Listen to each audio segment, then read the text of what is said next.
and it has a lot of significance in my life, both back then when I walked the Camino and in my present life at the moment.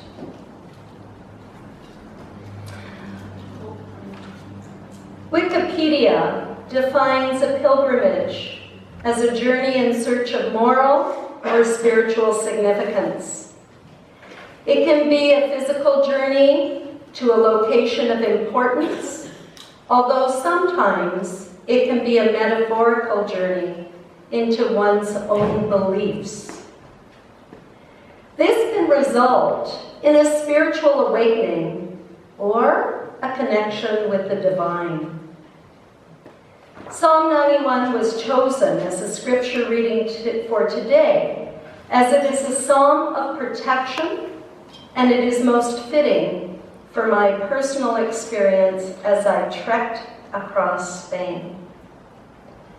No author is mentioned in the Hebrew text of this psalm, although Jewish tradition ascribes it to Moses, with David compiling it in his book of Psalms. The setting of the time is probably warfare, with threats of imminent battle.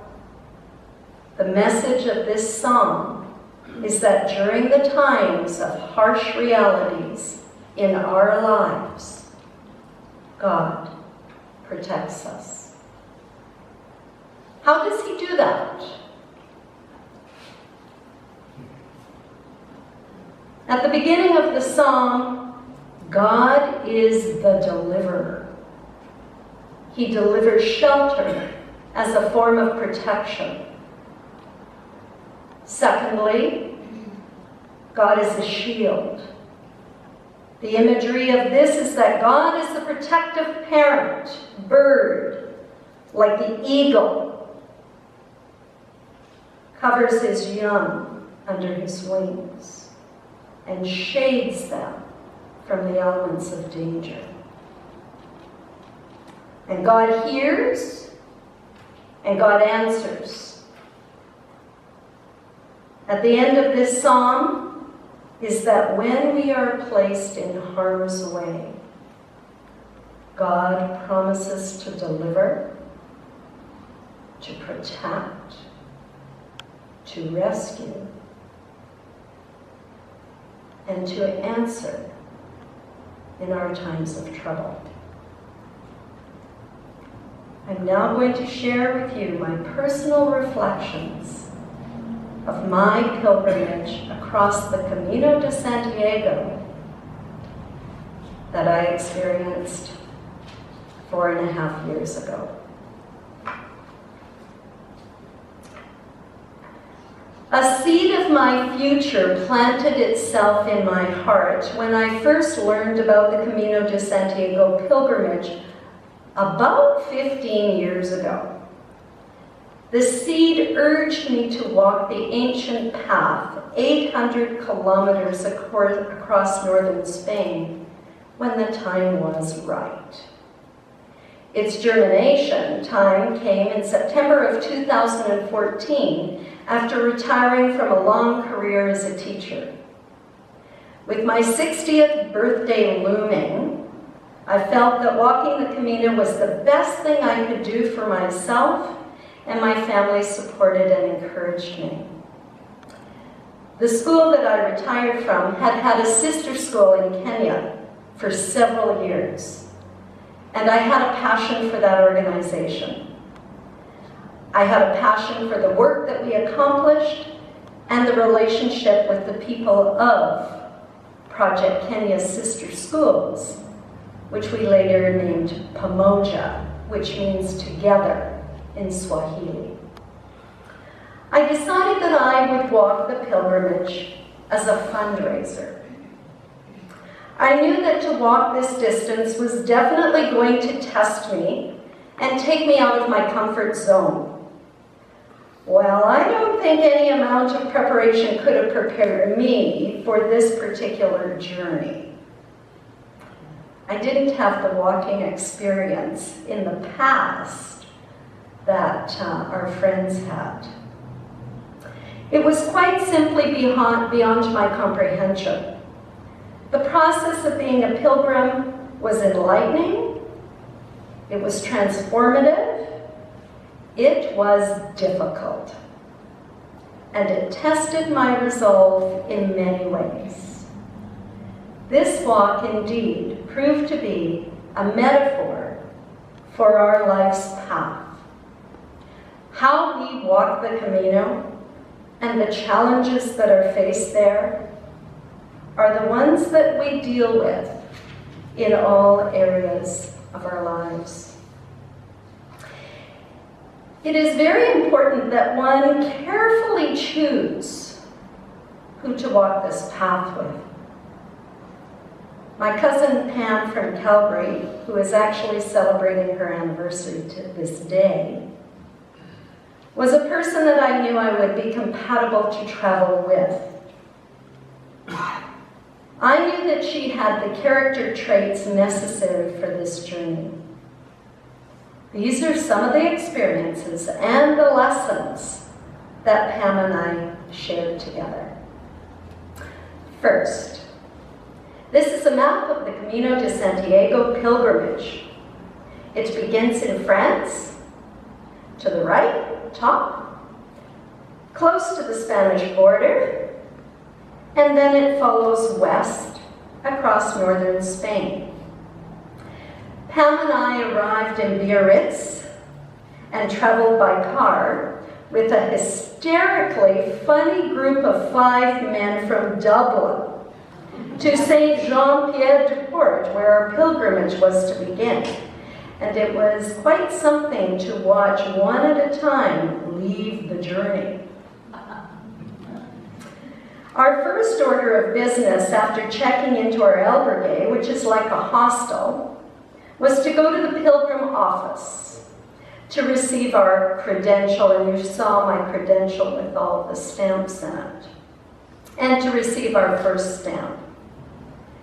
This is my completed credential, as you saw, with 61 stamps representing the places that we traveled through.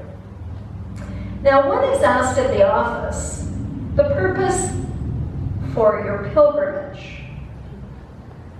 Some people selected one thing, some people selected 2 things. I selected every category.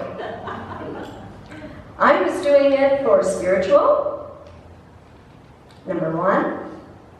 I was doing it for religious, physical, emotional, and for cultural reasons. Saint Jean is a stunningly beautiful town, always busy with the excited anticipation of pilgrims beginning their journey, starting with the looming Pyrenees Mountains. I'm looking at you folks. We got off to a rough start before sunrise, following 2 men who had completed the Camino the year before. Like lemmings, we followed them only to realize after 6 kilometers there were no other pilgrims to be seen. We learned that we had taken the wrong route, so we needed to return to our start and then begin a very difficult 27 kilometers first up through the Pyrenees, but look what we saw. And then a very difficult descent down to a quaint town for the night. How many of you have seen the movie called The Way with Martin Sheen? Yeah. Oh, 2 people. 3 people. Okay, you must see it. You can get it, I think, maybe on Netflix or something. Well, we slept in the same monastery as Martin Sheen in that movie. There were 150 people in one room. Probably the Bates aren't going to choose that one. No. What an initiation to bunk bed sleeping and the symphony of snoring. And I'll tell you, I went to bed early because I was so exhausted. And you see that bed that's pushed right against me? Well, that was one big fellow snoring right there. Yes. This would also be the first place that I would witness the loving, compassionate care of others as my cousin Pam had a stranger tend to her worrisome and potential blister. Talk about God's presence in watching that take place. We often headed out before dawn, as shown here. The days were particularly hot, and the sunrises were quite amazing. The light was stunning. My cousin Pam is an artist. She takes magnificent pictures, and she was in her glory with what we saw. As often as would be the case, we would walk a particularly long stretch, only to be totally uplifted by what we would find around a corner.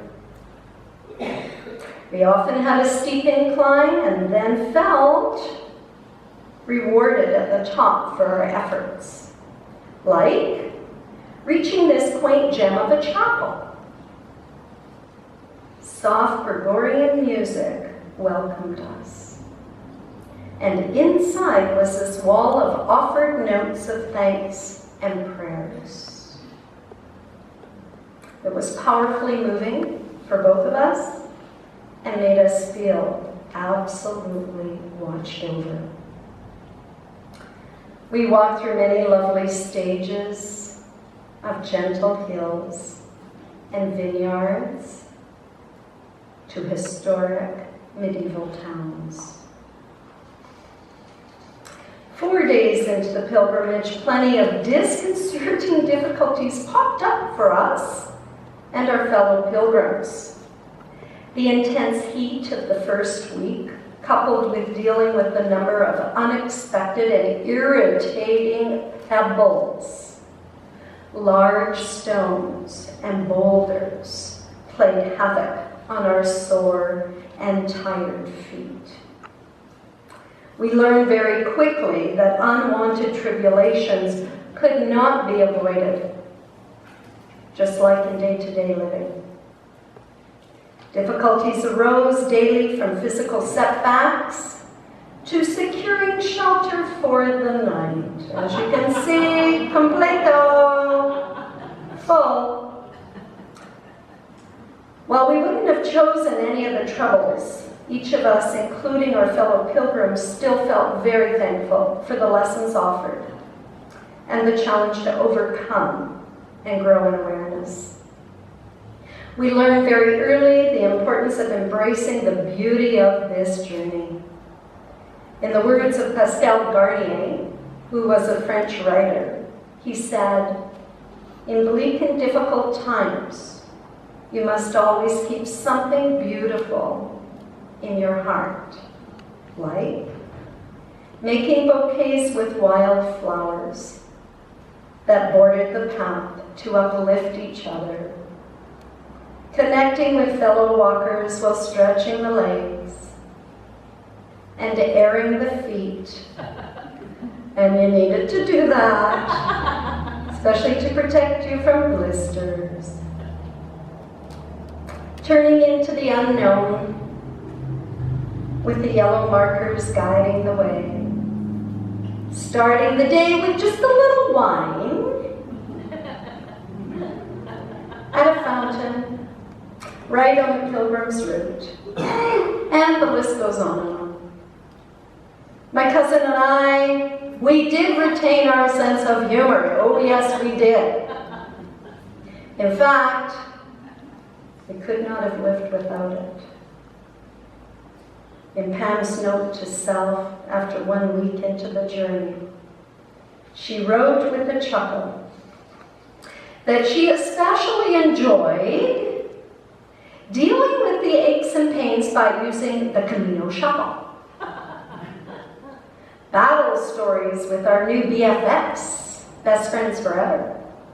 Steamy bedrooms that must be good for the skin. The symphony of body sounds from the other pilgrims. Teeny tiny communal bathrooms. Treacherous climbs to the top bunk, especially with tendinitis-riddled feet.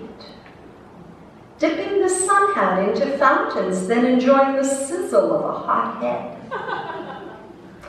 Unrecognizable view of self in the mirror.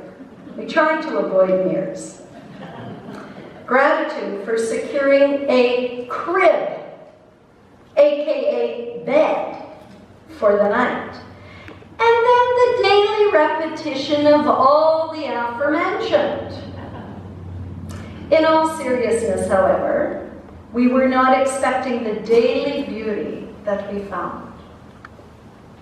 It surrounded us in the places, in the people, in the events that took place throughout the journey.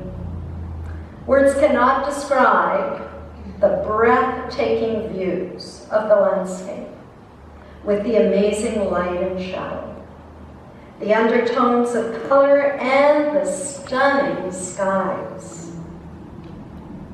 My spirit danced and my heart leapt with the loveliness of the sights and sounds along the way. I often stood peacefully, as you can see in the picture there. I smiled, and I sometimes cried with the communion I felt with God. Joanne Dodgson, who wrote Gifts of the Grandmother, emphasized how beauty is felt here in the now, with no if-onlys or should-bes, or someday it might be. I was awakened by the splendor in the world. It eased my tired bones and constantly reminded me of the importance of returning a positive for a negative. The beauty reminded me of how blessed and how privileged I was to be on the Camino. Beauty was found in gorgeous crown jewels of cathedrals, amazing for their history, their artwork, and meditative environments. It was found in Knights Templar country churches, in vineyards that line the path, in sunflower seeds with a happy face, in our shadows, in the landscape.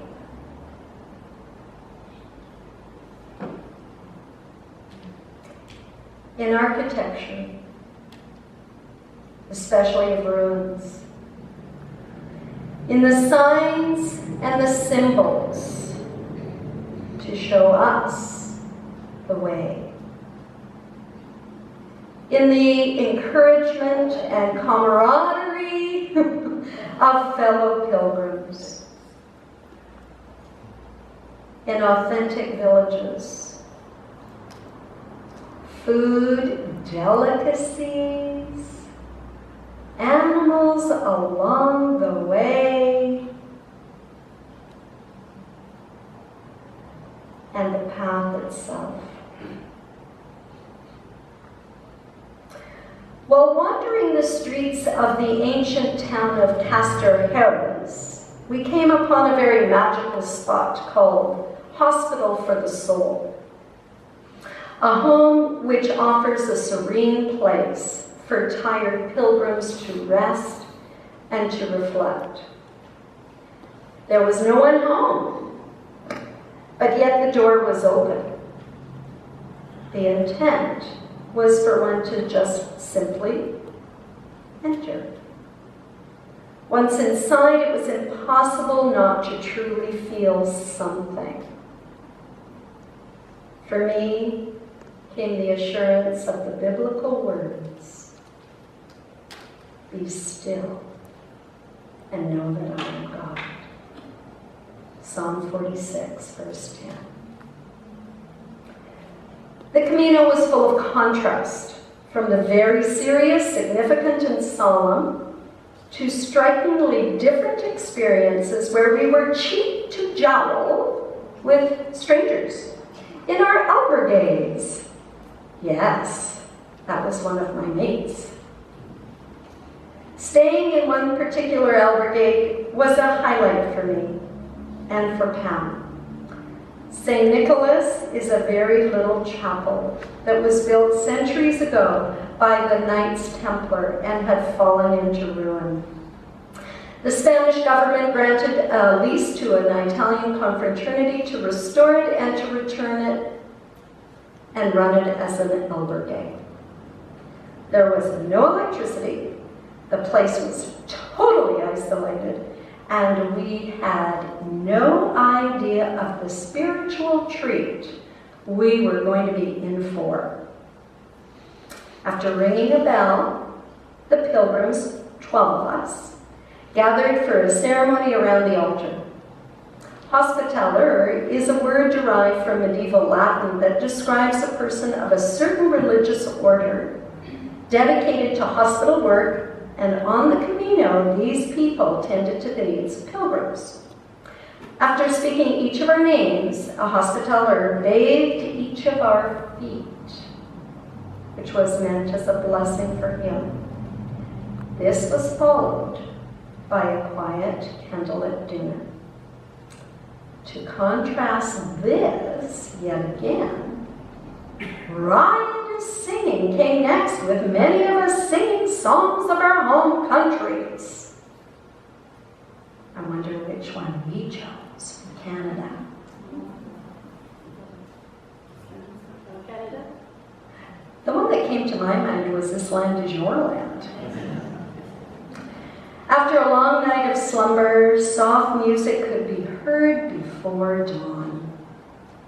Upon opening my eyes, I was blessed with the sight of a hospitaller named Matee, who slowly stepped down the staircase in the darkness with only the light of a single candle that he was holding to show him the way. This was the sign for each of us to rise for the challenges of a new day. For me, the presence of God was absolutely in that place. I have often heard that walking the Camino is like a purification process of the body, the mind, and the soul. The geography actually covers 3 distinctive areas. The first, the Pyrenees to Burgos, is considered to be the physical part or the body of the journey. Next comes the Meseta, the middle central tableland of Spain.